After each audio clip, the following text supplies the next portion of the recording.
नमस्कार, मी प्रीती। आवाज इंडिया मराठीमध्ये आपल्या सगळ्यांचे स्वागत आहे। तर नजर टाकूया आजच्या प्रमुख घडामोडींवर।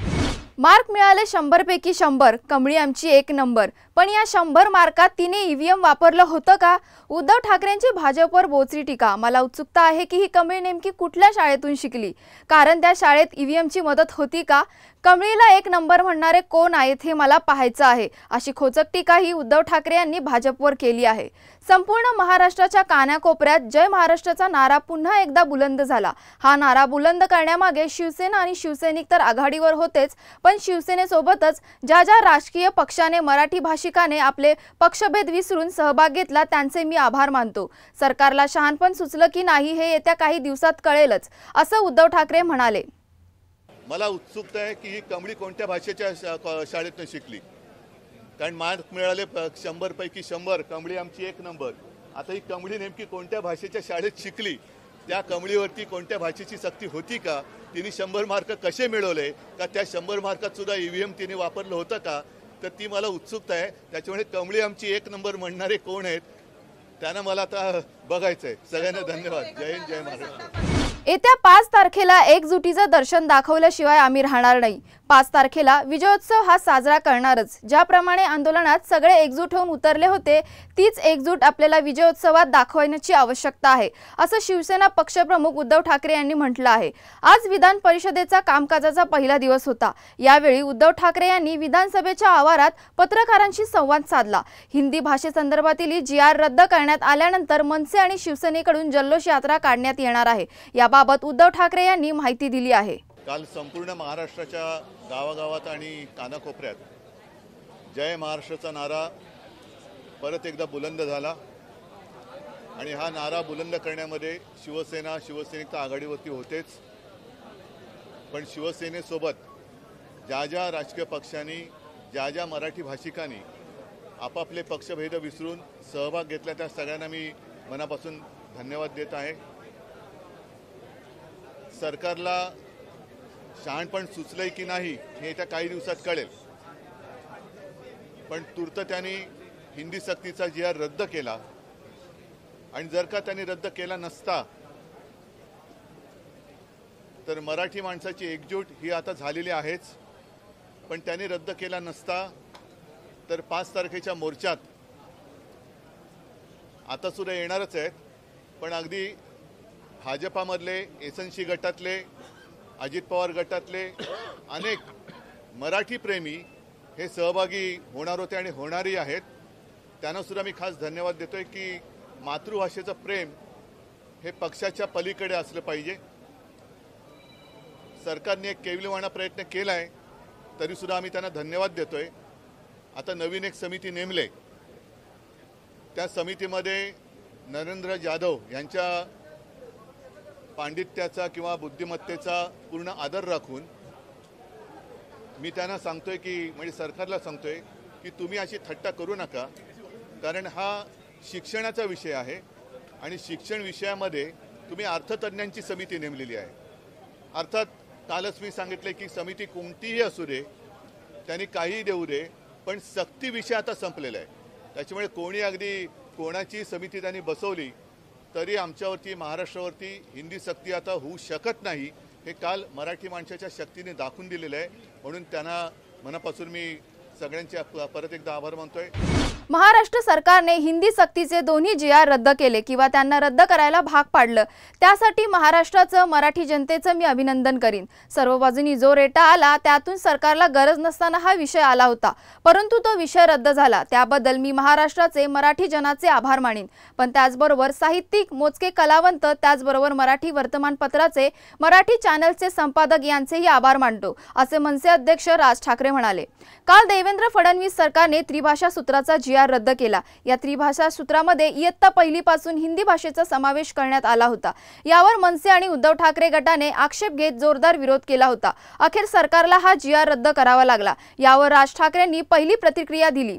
या विजयी मेळाव्याला पक्षीय लेबल लावण्यात अर्थ नाही, हा मराठी माणसाचा विजय आहे, त्या दृष्टिकोनातून बघितलं पाहिजे। मात्र मराठी प्रसारमाध्यमांनी आणि सगळ्यांनी हा विषय लावून धरला, याचा मला आनंद आहे। अशा बाबतीत सर्वांनी जागृत असलं पाहिजे, असे राज ठाकरे यांनी म्हटले आहे। भाजपला लवकरच नवा प्रदेशाध्यक्ष मिळणार आहे। यासाठी रवींद्र चव्हाण यांनी अर्ज दाखल केला। यावेळी मुख्यमंत्री देवेंद्र फडणवीस, मंत्री चंद्रशेखर बावनकुळे यांच्यासह राज्यातील प्रमुख नेते उपस्थित होते। संघटनात्मक निवडणूक होतपर्यंत त्यांच्या समवेत श्री रवीजी चव्हाण यांना कार्याध्यक्ष म्हणून जबाबदारी मिळाली होती। आता आज आम्ही फॉर्म भरलेले आहेत, त्या संदर्भात आता पुढची कारवाई जे आमचे निरीक्षक आले आहेत ते या संदर्भातली घोषणा वगैरे करतील। आतापर्यंत आम्ही सगळ्यांनी रवीजींचा फॉर्म भरलेला आहे, अन्य कोणाचा आलाय का याची आम्हाला कल्पना नाही आहे। त्याच्यामुळे माननीय किरणजी या संदर्भातली माहिती देतील। उद्या संध्याकाळपर्यंतचा वेळ आहे, उद्या संध्याकाळी 5 वाजता या संदर्भातली अधिकृत घोषणा होणार आहे। पण आम्हाला अतिशय आनंद आहे की रवींद्र चव्हाण यांच्यासारखा आमचा एक सहकारी हा महाराष्ट्र प्रदेशाच्या अध्यक्षाच्या भूमिकेत येण्याकरता आता सज्ज झालेला आहे आणि आमच्या संपूर्ण पक्षाने त्यांना पाठिंबा या ठिकाणी दिलेला आहे। बीडमधील अल्पवयीन मुलीच्या लैंगिक छळ प्रकरणानंतर धनंजय मुंडे यांनी आपलं मौन सोडलं आहे। बीडमध्ये पत्रकार परिषद घेऊन धनंजय मुंडे यांनी आमदार संदीप क्षीरसागर यांच्यावर निशाणा साधलाय। या प्रकरणानंतर बीडमधील राजकीय वातावरण ढवळून निघाले असून मुंडे विरुद्ध क्षीरसागर असा संघर्ष दिसून येतोय। लहान मुलीवरती तिच्या वर सलग 1 वर्ष लैंगिक अत्याचार करणं, तेही कुणी की ज्या कोचिंगला ती आमची भगिनी मायमावली जात होती त्याच कोचिंगच्या मालकांनी आणि पार्टनरनी आणि या कोचिंगच्या मालकावर आणि पार्टनरवर त्याचा राजकीय वरदहस्त आहे। जे लोक बीड विधानसभा मतदारसंघाचे आमदार आहेत ते ह्यांनी मिळून केल्यानं कारस्थान आहे। ज्या वेळेस हे पहिलं प्रकरण पुढे आलं त्यावेळेस अनेक पीडित कुटुंबातून आमचं नाव कुठेही पुढे येऊ देऊ नका, पण आम्ही सुद्धा यातले पीडित आहोत अशा पद्धतीनं अक्षरशः धमकी देऊन ही आम्हाला गोष्टी सांगत होती। आज 2च मुद्दे आहेत। जे घर संदीप क्षीरसागर आज राहतात त्या घराचा मालक कोण आहे हे आपण शोधून काढावं। शेवटी आपण पण स्वतः जर्नलिस्ट आहात, शोधपत्रिका थोडीशी व्हायला पाहिजे। आपण बीडला मधल्या काळात बऱ्याच येऊन गेलात, बरेच दिवस थांबला। माझी विनंती आहे की आपण ते सुद्धा काढा। आपणही आव्हान केलं पाहिजे या माध्यमातून की जर असे प्रकार पुन्हा या महाराष्ट्रात घडू नये तर कमीत कमी अशा पद्धतीने आपली पत्रकारिता गेली पाहिजे की त्या अन्याय झालेल्या मुलीला सुद्धा वाटलं पाहिजे की मी पुढे येऊन हे सगळं सांगावं। आज यांना इतकी भीती आहे की आम्ही जर सांगितलं तर पूर्ण आमचं घर उद्ध्वस्त। मी आज जबाबदारीपूर्वक सांगतो, ती जी मुलगी आहे जिच्यावर लैंगिक अत्याचार झाले